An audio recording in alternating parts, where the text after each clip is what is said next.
My name is Mark McGuinness, and this is the 21st Century Creative, the podcast that helps you thrive as a creative professional amid the demands, the distractions, and the opportunities of the 21st century.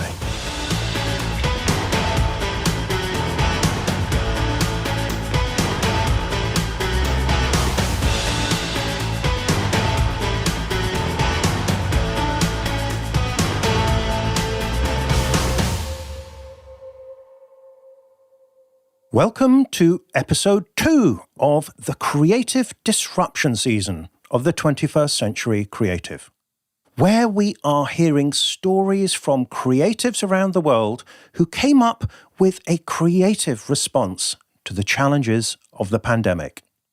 This week, we are off to South Africa to hear from Earl Abrahams, an artist and filmmaker who likes to get up close with his subjects by walking and skating the streets of Johannesburg, sometimes even hitching rides on the traffic as he captures the life of the city on his skates. But all that came to an abrupt end in early 2020 when a strict lockdown saw Earl confined to his apartment block. He responded by making his camera his window on the world, a way of reimagining his surroundings in a series of lockdown images that represented a new direction in his work. Listen to Earl's interview today for an inspiring story of how art can be not only a refuge and a consolation, but also a solution at a time of crisis. On a personal note, there has obviously been quite a gap between seasons 5 and this one, but rest assured I have been very active on other fronts. So this week I will give you a brief update on my activity as a poet, and later in the season I will tell you about other aspects of my work. So my biggest new project is my poetry podcast, A Mouthful of Air, which I launched almost a year ago. And, I know it might feel like the poetry podcast has delayed the 21st Century Creative, but actually, it's the other way round. You see, right from the beginning, back in 2017, I had the vision of 2 podcasts working together. The 21st Century Creative would give the wide-angle view of creativity across all the different art forms and creative industries. And it would focus on the things that all these different fields have in common: the creative factors, the human factors, the career and business factors.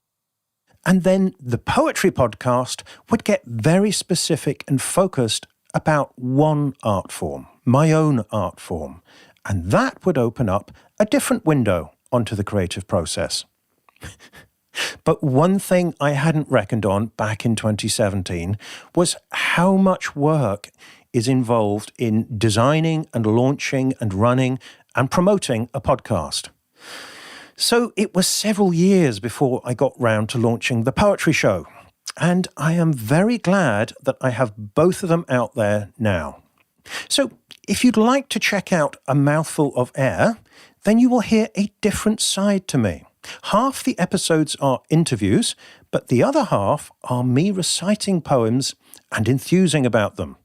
So you will hear me reading everything from love poetry to nonsense verse, to sentimental Christmas poems and soaring epic poetry, and quite a lot in between. I recently did a couple of speeches from plays by Christopher Marlowe and Shakespeare, so that stretched my acting capabilities quite a bit. So if you are already a poetry lover, I think you'll find plenty to enjoy on the show. And I'm delighted that I'm also hearing from listeners who don't normally read poetry, who are telling me it's opening the door for them. Here's one of my favourite responses, which the podcaster K-Lock Culp sent to her newsletter readers. I have always run screaming from poetry, but I've learned so much from A Mouthful of Air, about form and why poets write. I've also learned some profound lessons about myself and the power of human speech. And I was recently very encouraged to see that Podcast Review, one of the biggest review sites for podcasts, published by the Los Angeles Review of Books, had selected A Mouthful of Air as one of the 9 best podcasts for poetry lovers. They gave the podcast a really great review. It was actually so good, I would blush to repeat it here. But if you would like to read it, you will find it at podcastreview.org in an article titled The 9 Best Podcasts for Poetry Lovers. I'll talk more about A Mouthful of Air in the final episode of this season. But for now, if you're curious about what poetry could add to your life and how it could complement what you learn from this podcast, do check out A Mouthful of Air wherever you get your podcasts. Apart from the podcast, I have been writing poems and sending them out. I've had poems published in several different places, some of which are print magazines, but there are also a few available online. And if you would like to read some of them, I have published a post on my poetry site, note the alliteration there, where I include details of all the new poems and links to the ones that you can read online. There's also a video of me reading at the Ambit Poetry Competition event. I was commended in the competition, so they kindly asked me to read. And this video captures my first live poetry reading since the pandemic. So, it was a really special moment to be there with a live audience once again. So, if you want to read my poems and watch that video, then you can find them all via this link, 21stcenturycreative.fm/new poems. One more great poetry project that I've done was a collaboration with the sculptor Sheena Devitt. We made a poem sculpted in sandstone. Well, Sheena did the heavy lifting of chiselling it into the stone, and we exhibited it at the Lettering Arts Trust in southwest England. Sheena is an amazing artist and sculptor. You can see her work at sheenadevitt.com. That's SHEENADEVITT.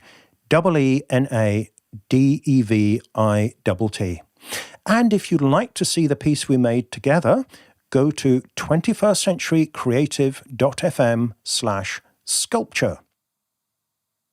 Right, later in the show, we have that inspiring interview with Earl Abrahams. But before that, I have something to say to you about the pain of rejection.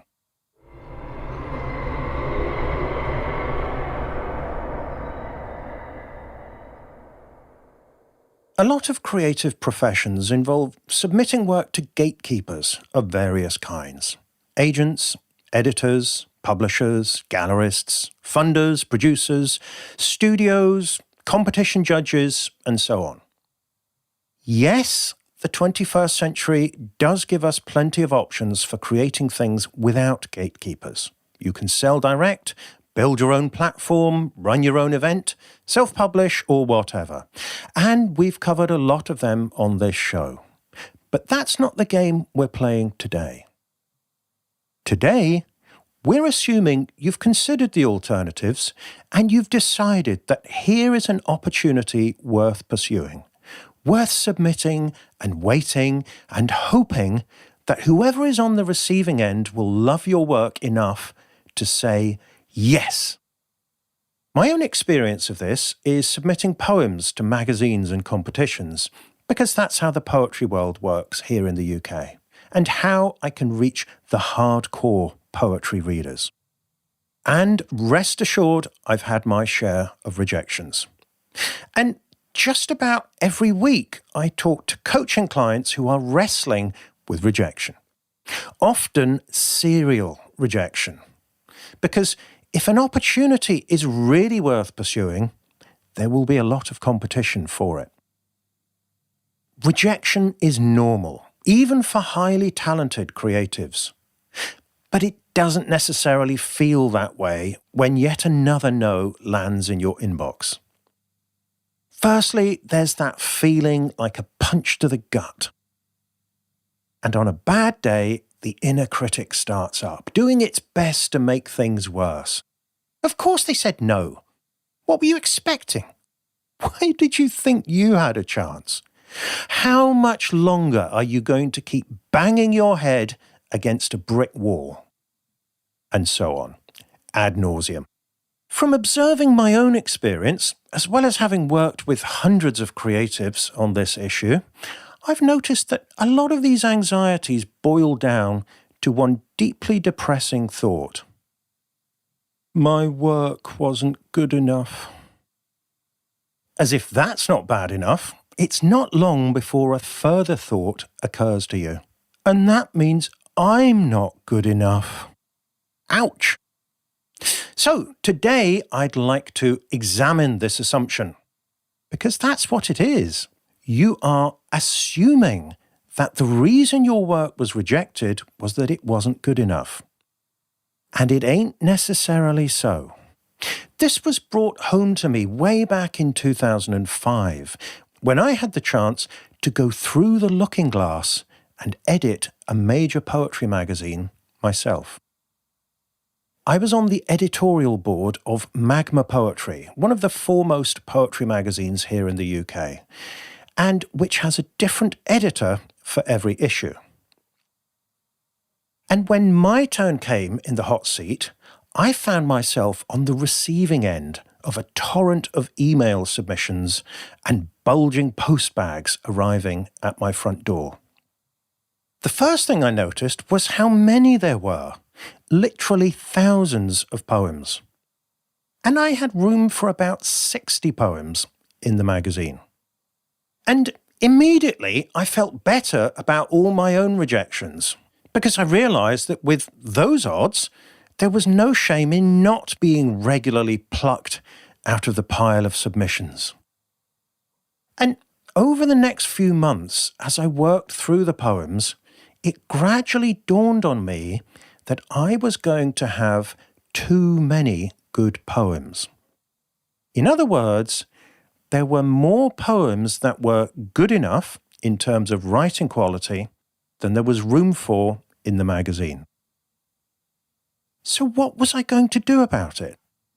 After thinking it over and getting some advice from more experienced editors, I realised there were two other factors at play that would decide which of these many excellent poems would make it into my issue. Firstly, I started to notice patterns emerging in the submissions. Poems by different authors on the same topic or theme that seemed to build on each other or talk to each other. It was as if these poems somehow joined hands and made friends and looked out for each other, whereas others were left on their own, and it was just harder for me to make a case to include them. Secondly, was my personal taste. If the issue was going to be my issue, I had to stand by my own judgment and make the selection of poems I liked the most. Otherwise, what was the point in me being the editor? So I chose the poems I liked, in full awareness that another editor would probably have done a similar job of sifting out the well-written pieces, but could have made a radically different selection of poems from that pile of excellence. If you want to read some of the poems I selected, you can find some excerpts from Magma issue 34 online at 21stcenturycreative.fm/magma. And ever since that experience, I've taken account of these other factors when preparing my own submissions and also helping coaching clients with theirs. I think of the process in terms of a triangle comprising quality, context, and taste. When I'm focused on a submission, I call it the triangle of aspiration. And when it's time to deal with a rejection, it's the triangle of consolation. So, let's think about your next submission with the triangle of aspiration. So, starting with the first point of the triangle, with quality, ask yourself, is this the best work I can possibly do? You have to learn to set aside your ego, to be a relatively objective judge of your own efforts. It's not easy to do this, so if you are starting out, you need to find a teacher or mentor or someone else whose judgment you respect to give you high-quality feedback. Outstanding quality is necessary but not sufficient. And it's the point on the triangle that you have the most control over. So it's up to you to do what it takes to get your work to the highest level you can. Practicing, taking courses, getting feedback, whatever. Okay, next point. Consider the context. The key question here is, how does my work relate to the bigger picture? Maybe the platform or venue you are applying to is known for a particular style or genre of work. Or maybe a competition or magazine or event has a specific theme or topic.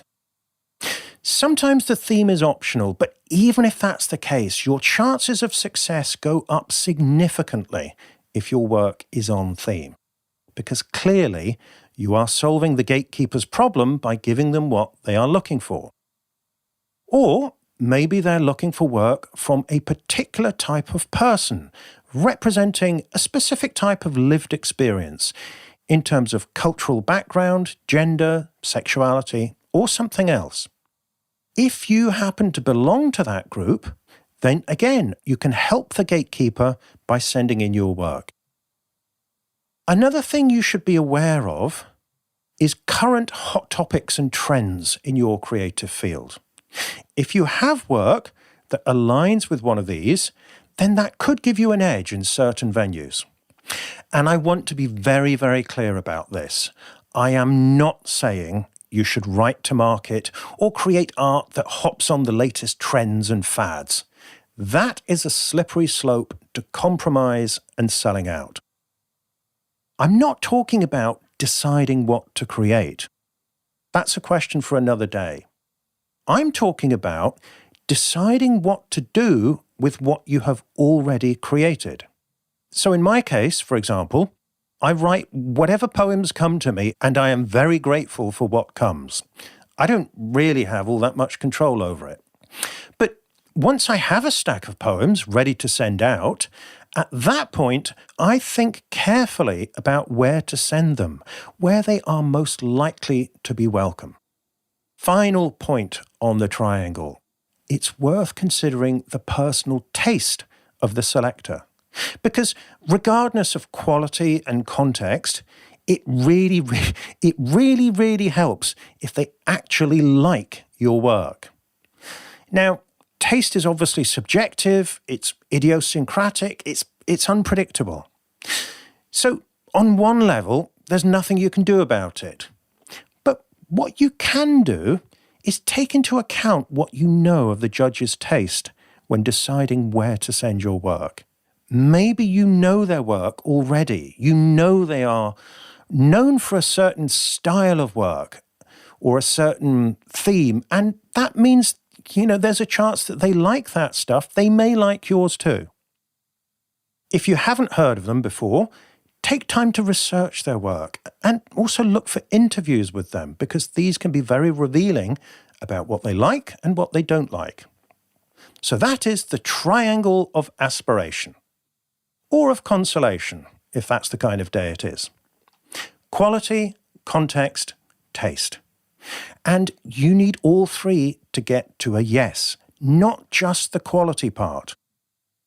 So, once more with feeling, just because your work got rejected, it doesn't necessarily mean it wasn't good enough. There are three factors at play, and there are things you can do about all three of them.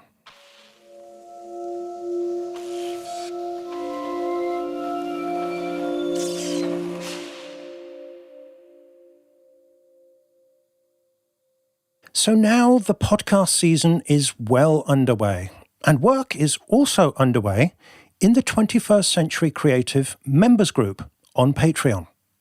Last week, we all shared the goals that we are going to be working on for the rest of the season, and it was really great to hear about all the amazing projects that the members are working on.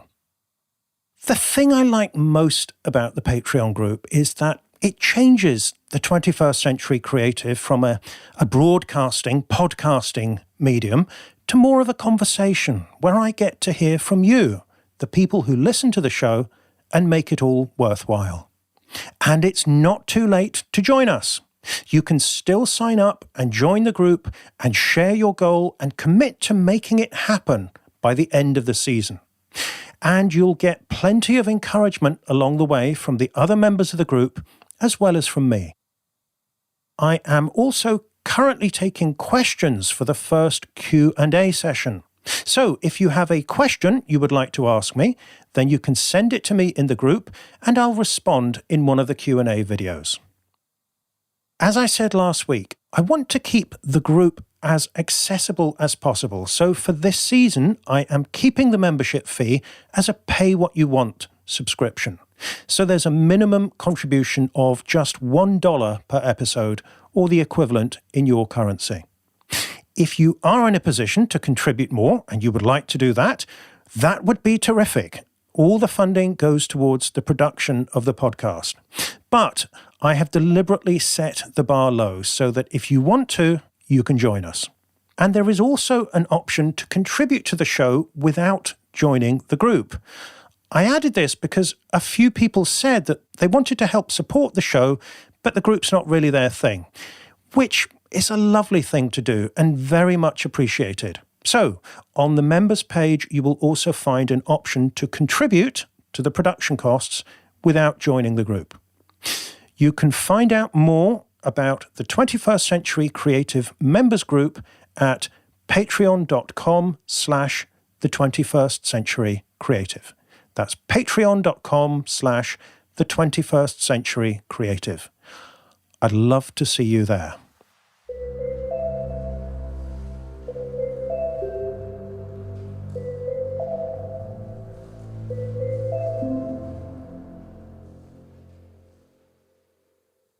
Lockdown was tough for all of us, but some of us have been luckier than others.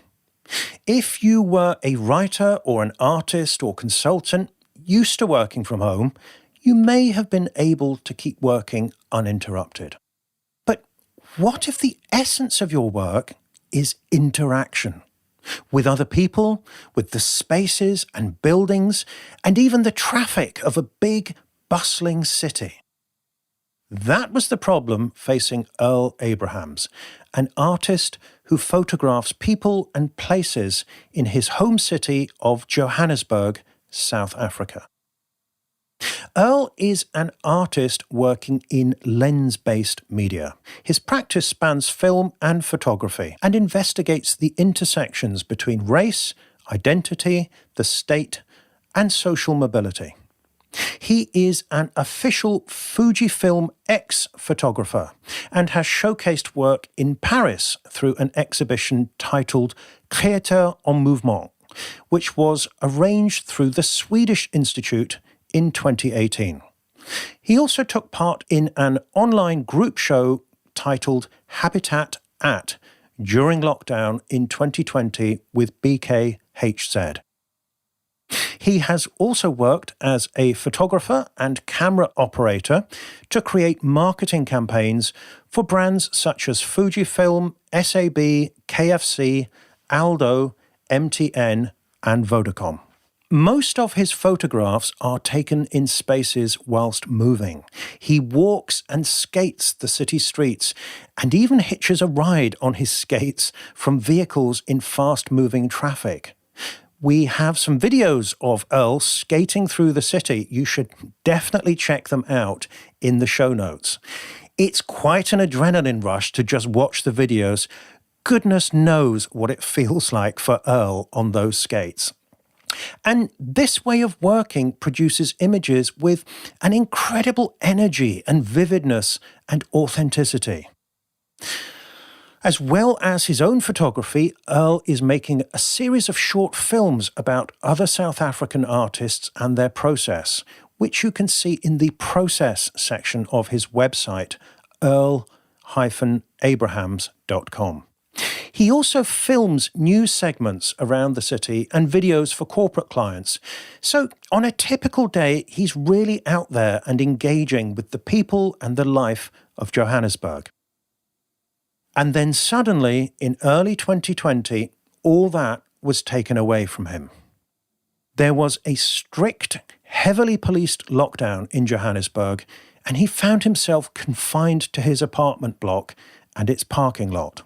In response, Earl used his camera as a window on the world, documenting the experience in a remarkable series of photographs, which became known as the Lockdown series. As he tells me in this interview, photography became his place of solace that kept him grounded and gave him an outlet for his emotions at a time of anxiety and uncertainty. The images are quite remarkable, some of them almost abstract, in the way that he's framing a restricted field of vision inside his apartment and with also glimpses of the city outside. Again, you can find some of these photos in the show notes and more of them on Earl's website. But Lockdown series wasn't just a personal project, because Earl shared the images on Instagram and then started selling prints online, which helped sustain him financially during lockdown without government support. As you'll hear in the interview, Earl's art was firstly a way of making sense of his isolation, and then a way to connect with the outside world, touching other people's lives and sustaining himself emotionally as well as financially. He also talks about new collaborative projects he started, including Redefinition, a remarkable video art piece that grew out of the Lockdown series, made in collaboration with poet Toni Giselle Stewart and flexpressionist and dancer C-Flex the artist. Again, you can find the video in the show notes and the full project on Earl's website. As well as talking about his own journey through the pandemic, Earl shares some valuable thoughts on how we can all keep going in difficult circumstances by trusting our creativity and our connections with other people to see us through.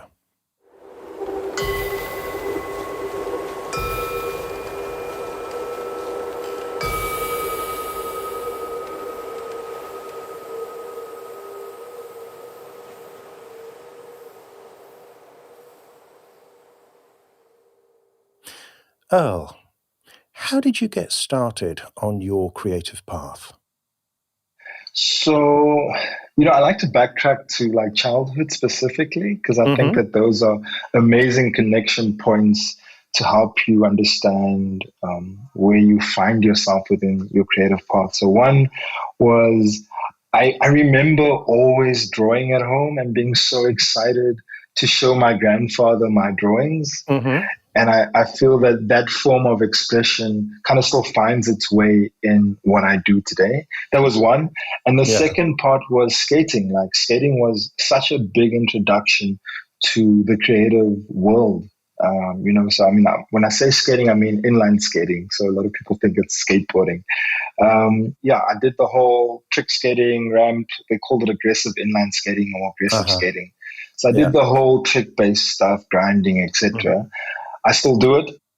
But skating as a whole was such an amazing introduction to the creative world. One, it was, taught me how to shoot stills and video. It introduced me to an arts community, which I was never exposed to, because I grew up in an area called Bonteheuwel, which is on the Cape Flats. And I'm not sure if you're familiar with the Cape Flats and, how that came about in terms of the group areas. Lots of us won't be, so do tell us, please. Yeah, so how the Cape Flats essentially came about, you could call it a township, or I think in the States they would call it a hood, but I'm not sure what it would be in London or other parts of the world.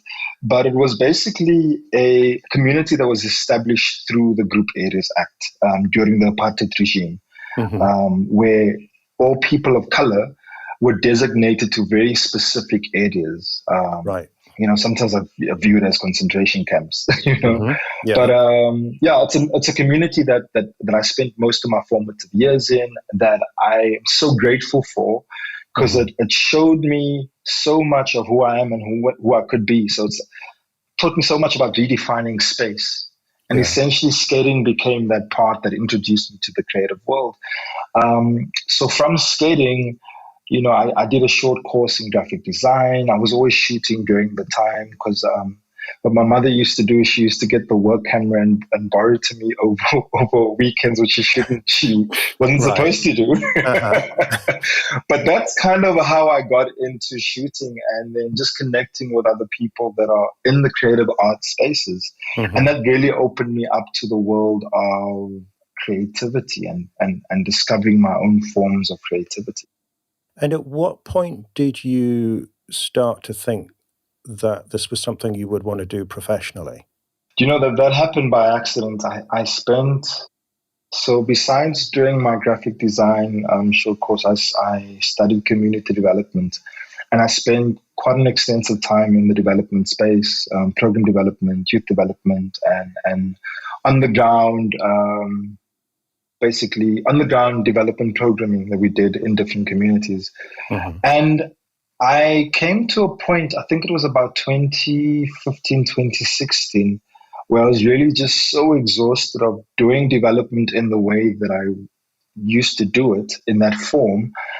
I really just wanted to shift and I wanted to change. But throughout the time of me doing my work, photography was always it was a huge part of the way that I saw the world, because I kind of view it as journal entries. Like, it was the way that I journaled. And I just decided to take the plunge. I was freelancing as a facilitator within the development sector still. And I decided to take the plunge in signing up for a residency in Cape Town. And that's what really started me on my journey. The photography studio is no longer open. It was called Amplify Studios.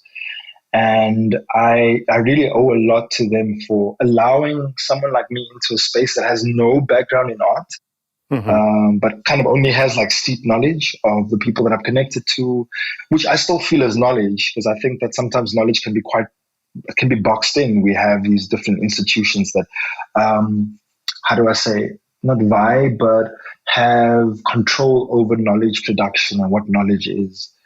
So my street knowledge, coupled with knowledge that I've gained along the way through connecting with people, I'm so grateful that they allowed me in to explore my craft. And through that process, I developed a body of work titled Colored In, which was looking at the impact of the Group Elders Act on so-called colored people. And that's still a racial term that is used in South Africa. It's one of the boxes, even on the forms that we still have to tick.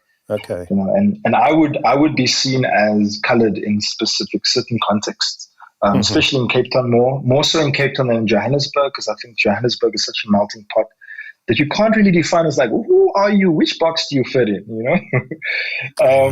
So I was really using that project as a way of unpacking my box that I've been boxed into. And also looking at that in reflection to other boxes that people find them in.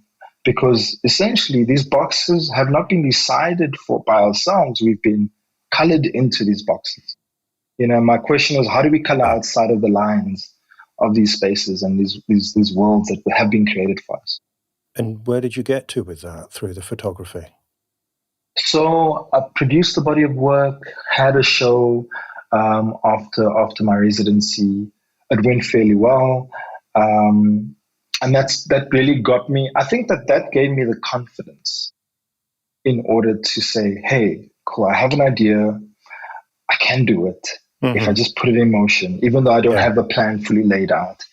And from there, I decided to take the plunge in moving up to Johannesburg. So at that time, an ex-partner of mine, she was wanting to make the move to Johannesburg. And I was like, hey, I'll go along, because at the moment I was freelancing and I didn't really have much to do. So with her support, with family support, I decided to make the move to Johannesburg and pursue this wild idea of being a photographer artist. I like I said, I'm still trying to define where I'm finding myself within this whole world, but I decided to make the move to Johannesburg. And from there, I got more involved in the film sector than the photography sector at that point. So it was working as a loader, which is helping the let me just backtrack. So from there, I got more involved in the film sector and the commercial sector, as working as a camera operator, working as a loader, and doing behind the scenes photography. That's what really got me on course in trying to solidify my position in Johannesburg as well. And so film has turned into a creative interest as well, hasn't it? I mean, it sounded like maybe you were getting into it as a way of making a living when you first came to the city, but can you talk a bit about the relationship between film and still photography in your work? I do see them as separate mediums. I don't see them as kind of one medium. I gravitate to each one specifically depending on what I'm wanting to achieve. Like I said, sometimes I view photography as these journal entries. So what I normally do is, so I've been shooting a lot of artists quite extensively during this time. And what I've been using photography as is that initial steps to understanding and grasping who the person is that I'm going to interact with.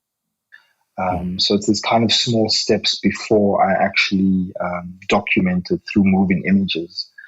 And the video component is something that has really come to me in the past 6 years, and has become quite an important part of the way I see the world. So it's not only just in the artists that I document, but it's also in me documenting myself while on my skates through the city, giving people an experience that they might not have in other ways.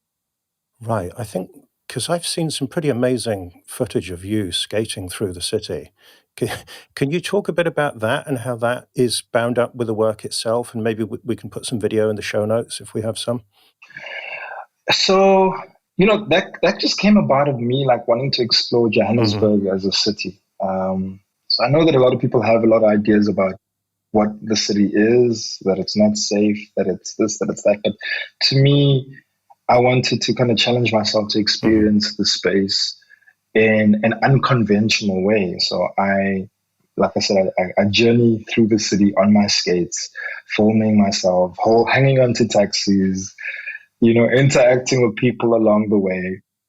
And for me, it's just all these forms of self-discovery. There's not really one particular intention. The intention is to go out and discover. Well, maybe that's an intention. Discovering something is an intention. I mean, it strikes me looking at some of the film and hearing you talk, you really put yourself on the line there for your work in quite a bold and physical way, as well as, socially, even just interacting with people like that. What do you think that brings to the kind of work that you create, as opposed to sitting safely at home in the studio with a model arranged or whatever? It's a beautiful question. Sure, I think interaction is such an important part of my work. I need something to interact with its space, with its people. Even backtracking to my colored-in body of work, my interaction was collaboration with the sitter, who are the people that I was photographing. Because I within the world of even documentary photography, my focus is always documenting people with their permission. So there's a saying, I can't remember who mentioned it, but it says nothing about us without us. And that has stayed with me for a while, where I'm like, I can't document people without their permission. I think that my interaction and collaboration is such an important part of my work. And that's what I'm trying to do, even just with the skating and filming, and just trying to experience my world in a new way. And so if we can fast forward, if you like, to late 2019, early 2020. What was your practice and your business looking like at that point? And what were your plans for 2020? So my practice at that point, I was still working within the film industry, and I had quite a lot of contacts with agencies. I'm working in the advertising space. So I run a production company, a kind of a small shop, and working with I was working with different organizations and different agencies, and then also freelancing as a camera operator myself, predominantly within the commercial and film realm. So I would do this thing called tracking. So I do it on my skates with the gimbal and stabilizer. So that was really starting to grow and really starting to pick up. And I was feeling really confident about, putting a lot of plans in place and wanting to scale my business. And that's where I was at. I was excited for the year. I was excited to make things happen. And, then along came something else. Along came something else. And just before that something else. So are you saying that the film, the advertising work, the agency work, that was going on a parallel track to the art photography? Interestingly, no, it wasn't. I've always had that as a back burner, like it's something that I would do alongside the work that I do for money. And kind of just keeping it on side. When I have time off, I get to my artwork. It wasn't something that I really prioritized. Well, I like that about poetry, is it's never the poetry's job to pay the bills. And so whenever I do it, it always feels like a release or an escape into my world. Yeah. And that's exactly what I felt with my art and my... because it's still photography, but still art at the same time. But that's what I really felt like when it came to work. Cool, I'll do it for work, which I enjoyed my work as well because it was also a creative outlet. Many times it really just felt like play. And when I came back to my art, it was just a natural transition from one play to the next. It's so great if you've got that. I often think if you've got more than one creative discipline and they're not exactly the same, there's maybe not a direct link from one to the other, but there's something about the energy that they can complement each other. No, I agree with that. Because I feel that also what happens is that one craft or one creative outlet also feeds the next. And it's just a beautiful thing. I feel that I never stop being creative, because I have a daily practice of shooting, and that feeds into every single thing, feeds into the way that I see the world. Yeah. And it's very different, for instance, to people I talk to who they say they have their non-creative job, the thing that they do for money, and then they do their creativity in the evenings or the weekends or whatever. And that's great for some people, but it is a very different energy when you're going from feeling, if you feel everything you do is creative but in a different way, that's quite different. Yeah. And I feel that some people that are not in traditional creative work. So I was chatting to a friend of mine who's a lawyer, and she was like, she does the least creative thing. I'm like, but there's so many creative elements in that. I feel like creativity has been so limited. It's in the way that you deal with your clients and speak to your clients. It's in the way that you set up your contracts, the words that you use. I feel that creativity has become so boxed in. Before people were scientists and artists. Right. Now it's like you have to choose one. Back in Leonardo's time, it was just all the same thing.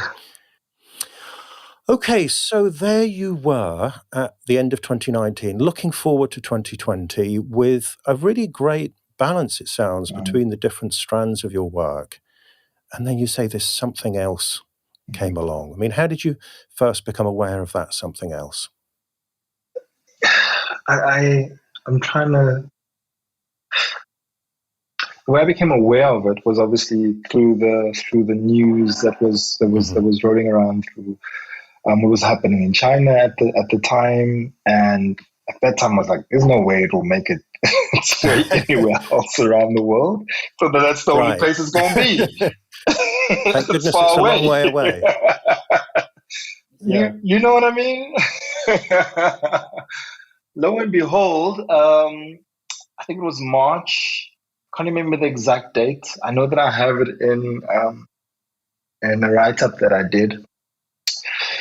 We had our president, speak to the nation, and he made the announcement to say that, that we're going to be on lockdown for that. That obviously Corona has made its way to South Africa, and we're going to be on lockdown for a certain time. And that time, I think it was I'm not sure if it was a few weeks or if it was a month. I can't remember the exact time.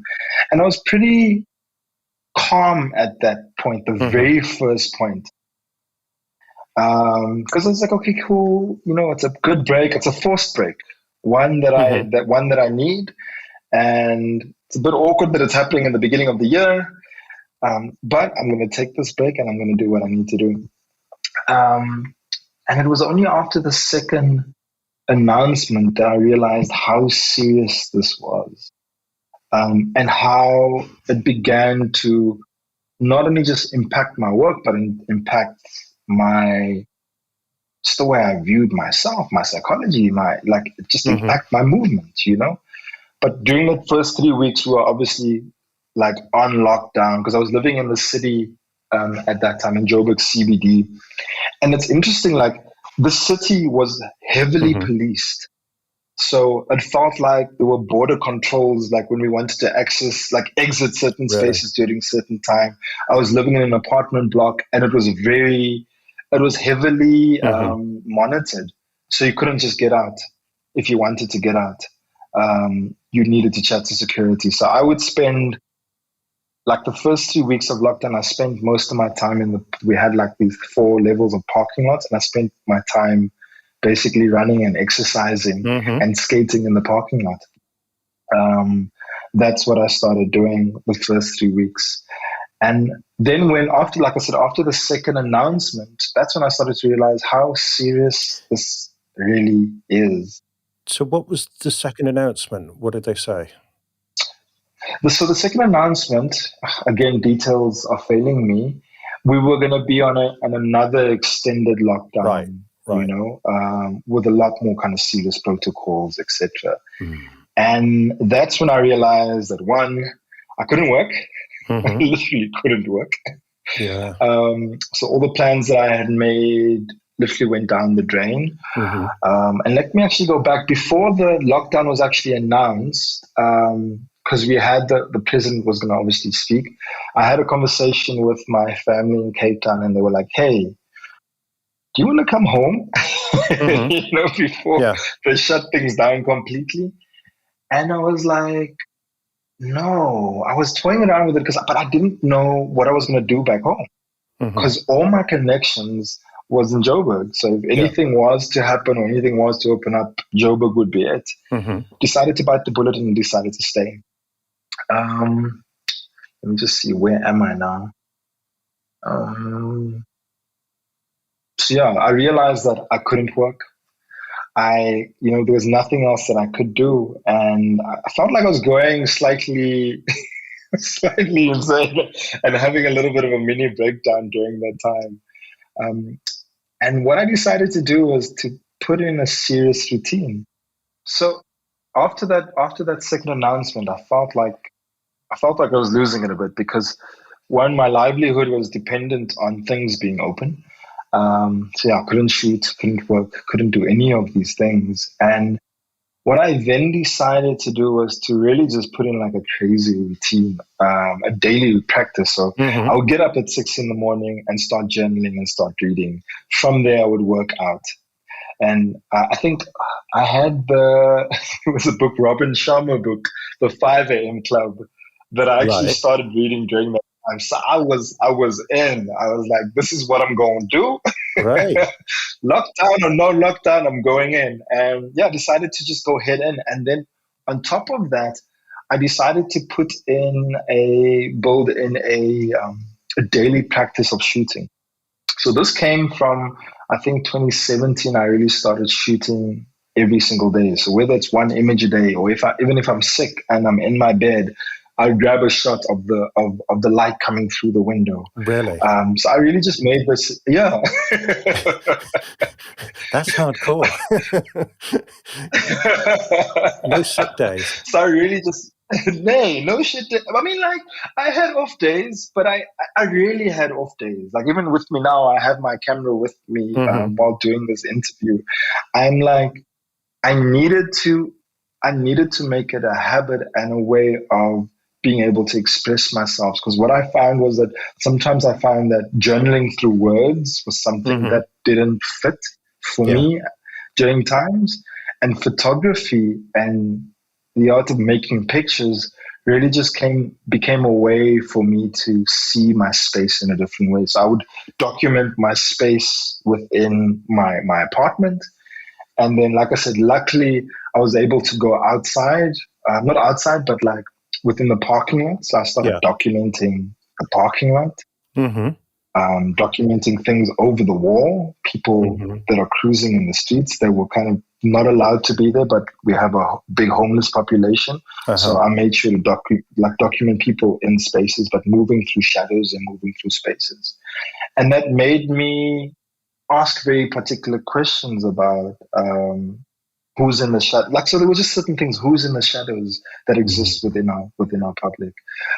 Thinking about light and form, I started seeing my building in a very different way, because every day I would go past the same pillar and see the light hit it in a particular way, and then go there maybe 2 hours later and see the light reflecting against the wall in a completely different way as well. So I would use the wall as my subject, and use the natural light as this relationship or this collaboration between light and materiality.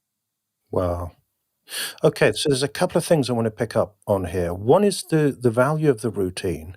And this is something, as you were talking, it brought it back to me that for years and years, I've been working with freelancers. And also I've been through this myself with the question, what do you do all day when you haven't got a boss? When there's no clock in, clock out time? And one thing I came to realize, and I've been saying to clients for years, is you need to put some hard edges in your day. Because you need to have that kind of routine. Otherwise, it's so easy to lose yourself and lose the day and lose your motivation and energy. And it strikes me how important that was in lockdown, specifically in your description, that you said, okay, this is going to be the routine that I'm going to put in place for myself. And then the other thing that I'm even more interested in is, it sounds like even though you were so restricted in space, where you could go, you couldn't see people, you weren't able to interact, because it strikes me that word interaction is so important to your work from earlier in the conversation. That was all taken away from you. But from what it sounds like, you were using the camera to investigate and to interrogate in minute detail, in some cases, your environment. That it was giving you I don't know, as you described it, it sounds like you got really absorbed in looking at the world up close like this, or from this very restricted angle. Is that accurate? I mean, no, that's really correct. I think that you on point. It really gave me an opportunity to see myself in a different way, and also to step outside of myself, because I feel that it was an important way for me to step outside of myself.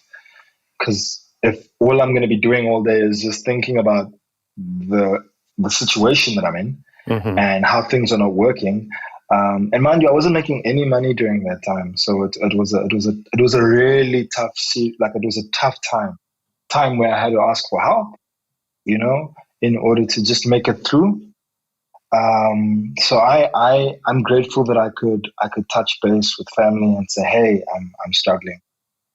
And that kept me afloat here and there. And I was also able to, from the work that I shot, because all I did was every day follow the breadcrumbs, follow what I'm feeling, go dig, shoot, see.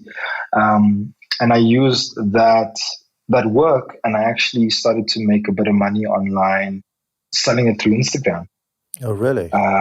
Started selling images. Yeah, that's how I stayed afloat during lockdown. Wow. And that was the first part of lockdown before things started to open up here and there. Yeah, and then I got involved shooting some news segments for Deutsche Welle.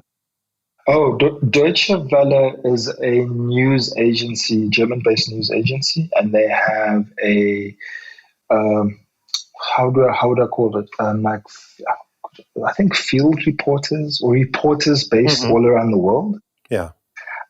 So one of the reporters is based in Johannesburg, and he basically produces like these new segments. And whenever he needs a camera operator or an assistant to come on board, or someone to operate a stabilizer, that's what I come on board and do.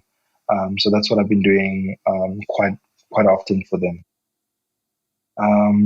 Because of people seeing what I was doing and the way that I was shooting, they were interested in like, how am I really finding my space within lockdown?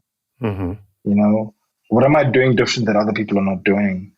Um, and it's not that I was better off. It's just that I was like, I have to do this in order to survive and Yeah. to come out better on the other side.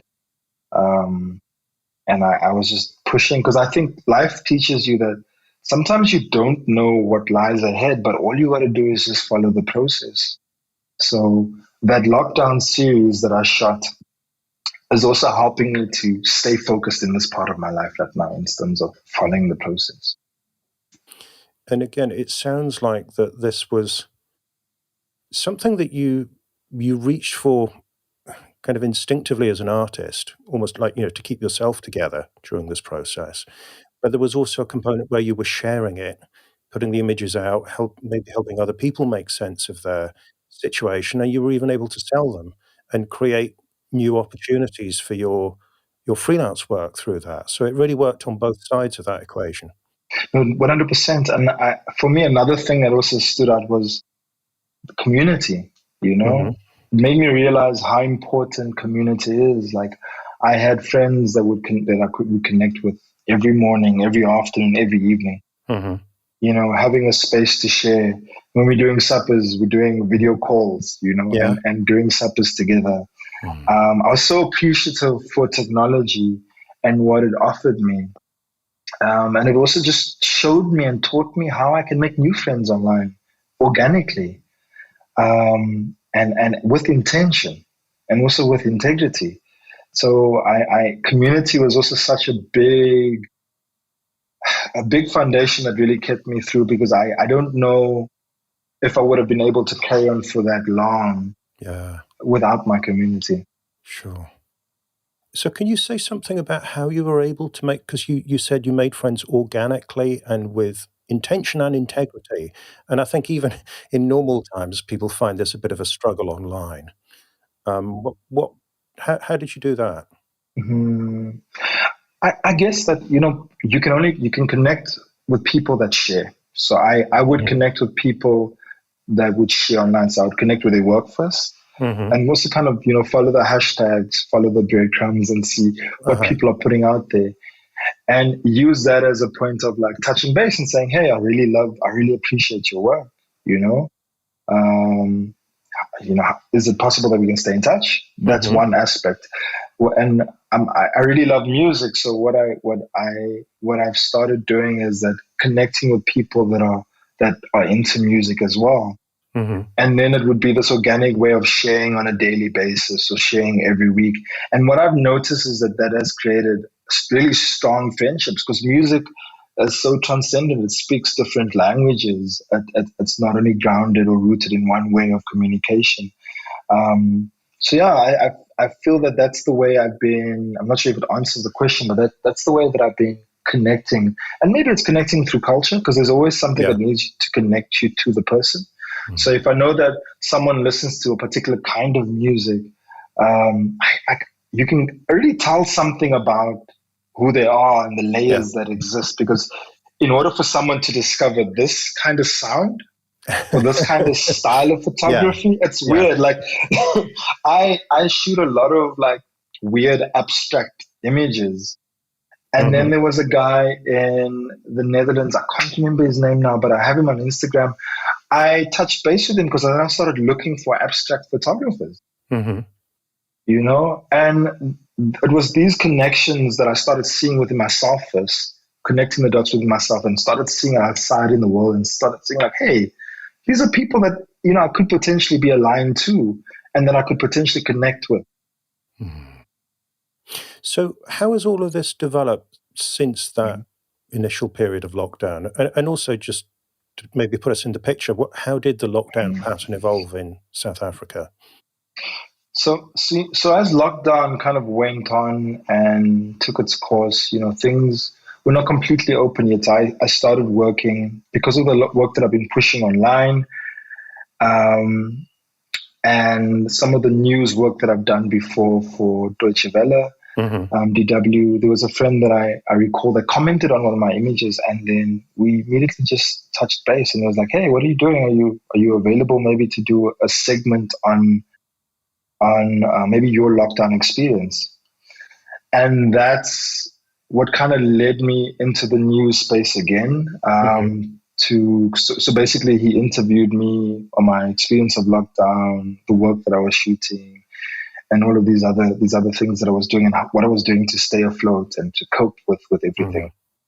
And it was through that interview that it opened up work opportunities that actually continued throughout the lockdown period.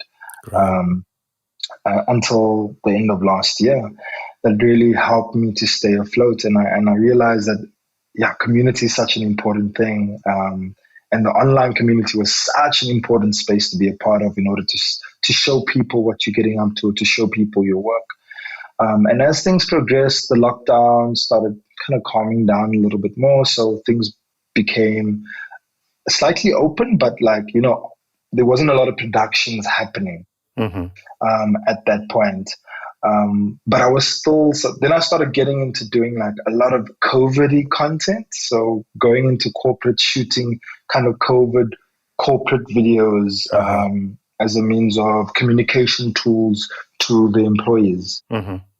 So that's what really also kept me busy during the time, and still throughout that period, still shooting. I actually traveled quite extensively during the COVID period, doing a lot of news segments with Deutsche Welle, which, like I said, which also really assisted and aided me to get out there and to have work. Yeah, so there was a big shift for me when I realized that there was, even though I was getting work, but there was a lack of consistency and there was a lack of control that I had in determining how I could run my production company or what I could do. And obviously throughout the period I was doing my art, and I actually decided to set up like a online, I kind of see it as a residency now, but like an online collaboration between two artists. One was a contortionist and one was a poet.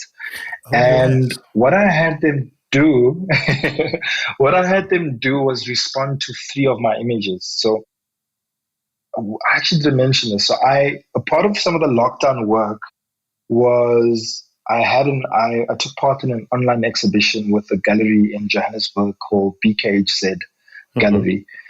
And 3 of my pieces was showcased on their platform. And then what I did was during the exhibition, I decided to collaborate with 2 artists, as I mentioned, one contortionist, one poet, and I asked them to respond to my work. And so some of the money that I made from selling my prints, I actually made sure to pay them for their collaboration. It wasn't much, but I was like, we're really not working, and you're giving me your time, you're giving me your energy, and you're actually pouring into this. So I paid them for their contribution. And so it worked in a way where every week, I think we did it for like a month or 2, but it extended for a little bit. So every second week, they will send me journal entries, like a voice note, saying where they're at within their process, reflecting on the images, what are they gaining from that? Because essentially the 3 images, or the title of the 3 images, were called redefinition. And I had them think about how are they redefining themselves, their space, or within the COVID situation, within the pandemic. And that was a lot of fun. So they put together, so Tony Stewart did the soundscape. She did the poem, and then Conway did the movement, the dance. And then Tony was actually the one that put the video together, kind of layered the sound with the video, and then I just kind of put the final bits and bobs together. But it was such a beautiful and fun project to work on. It's mesmerizing, that final video. Yeah, thank you.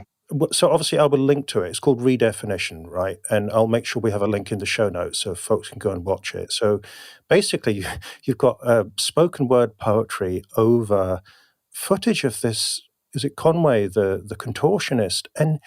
And it's he's almost like the frame of the film is like a box that he's inside, and the range of movement that he comes up with is extraordinary. And it really I won't say too much, but it really feels like it resonates with the poem as well. That was a beautiful thing to do, Earl, to connect people and start making you work in that way in the midst of all of this.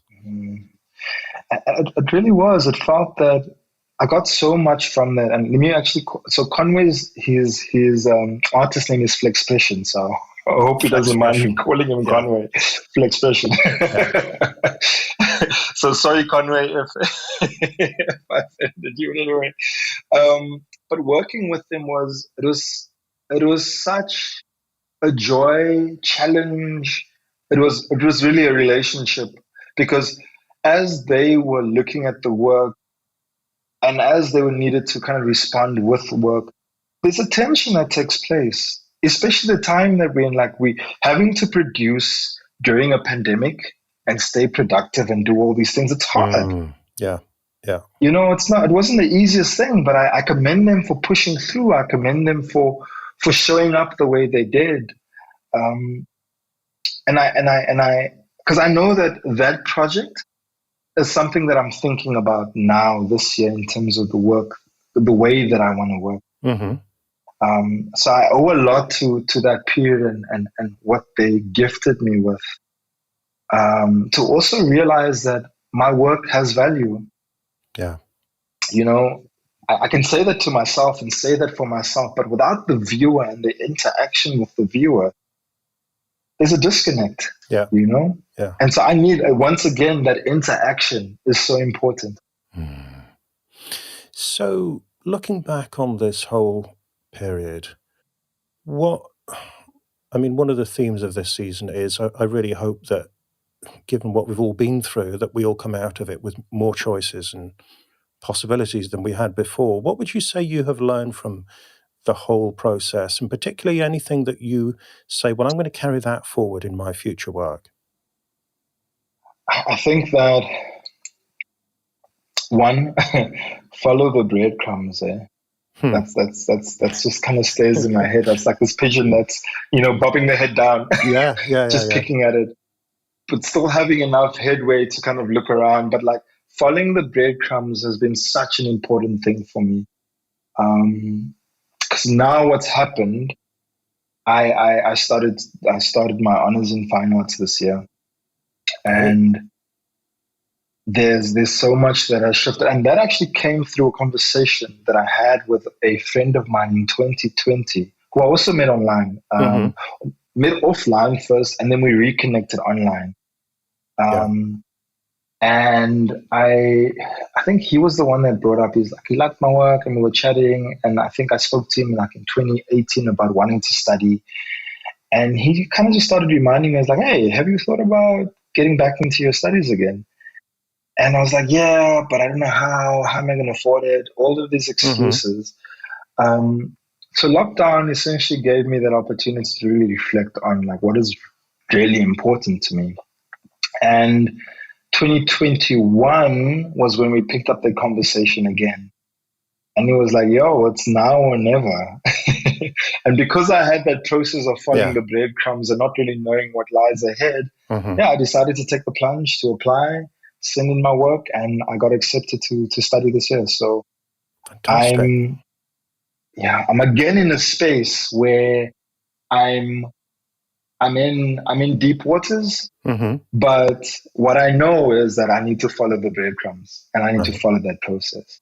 Mm. Because now I'm having to develop a new body of work that is in line with my research and trying to figure out within this new world, how do I make this happen?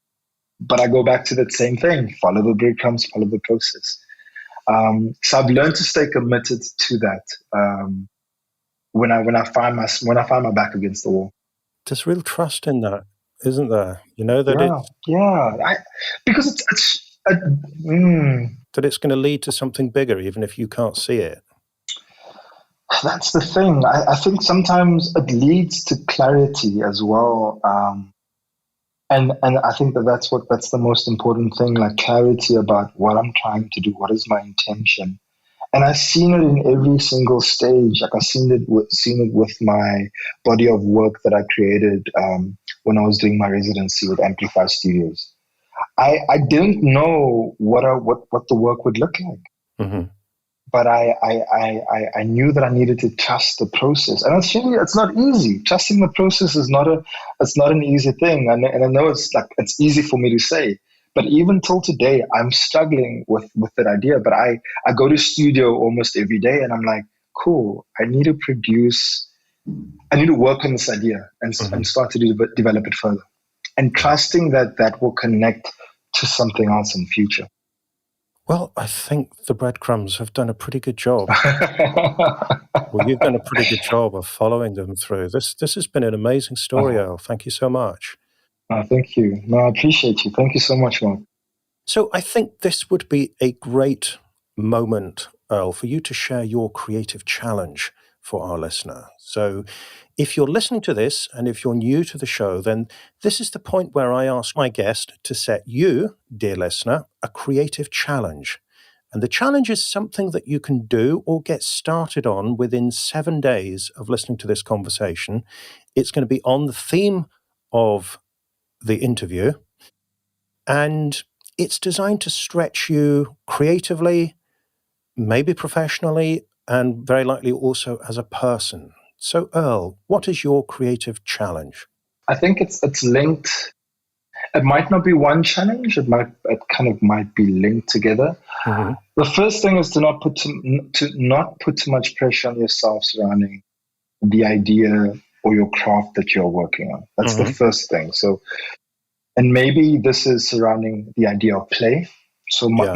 my challenge is, whatever your craft, whatever your mode of communicating is, if you're a photographer, if you're a poet, give yourself time to play each and every single day with your craft. Mm.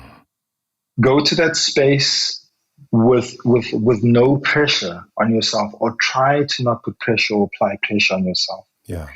and utilize that space of play for the next month or even 2 months, with not any expectation, but to play. Right. So I don't care where you do it or where they do it. They can do it at home. It would be interesting for play to happen in different spaces, but use your craft as a form of play. And then maybe what we can do is they can contact you or me within the next 2 months and see what that has developed into. Allow the play to speak to you, essentially.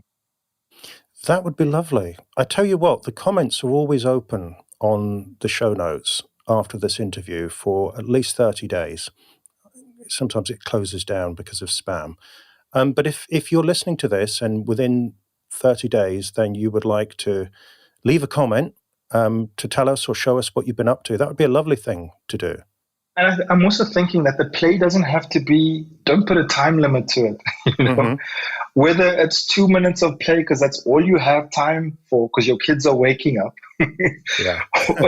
it's 20 minutes of play in the evening, whatever it is. Create a world where you can really just get lost in. I get lost in my world through music as well, so that's Mm-hmm. something that really gets me tuned into my own language of play. And so for me, it's going out to shoot and reviewing those images playing music, printing those images on little Polaroids and sticking it into my book, and just thinking about what is my eye seeing? Because that frames every part of my journey and frames my life in the way that I see the world. And that has an impact. So play, play, play, play. Beautiful. Thank you so much, Earl. So, look, I'm sure plenty of people are now listening and thinking, I want to see more of this man's work. So where can people go to find you online? So they can either check my website, which is www.earl-abrahams.com. And then all my details are on there. I think that even in the show notes, we'll insert my Instagram handle, because Instagram and my website is the only two platforms that I really interact with. And then if they want to stay in touch, they can contact me on my email, which is abrahams.earl1@gmail.com. But I'm sure that will be in the show notes as well. Brilliant. Okay, we will make sure that is all in the show notes, and maybe some nice images and video from your work. So thank you so much, Earl. It's been a really inspiring conversation. Appreciate it. Thanks so much, Mark, man. It means a lot.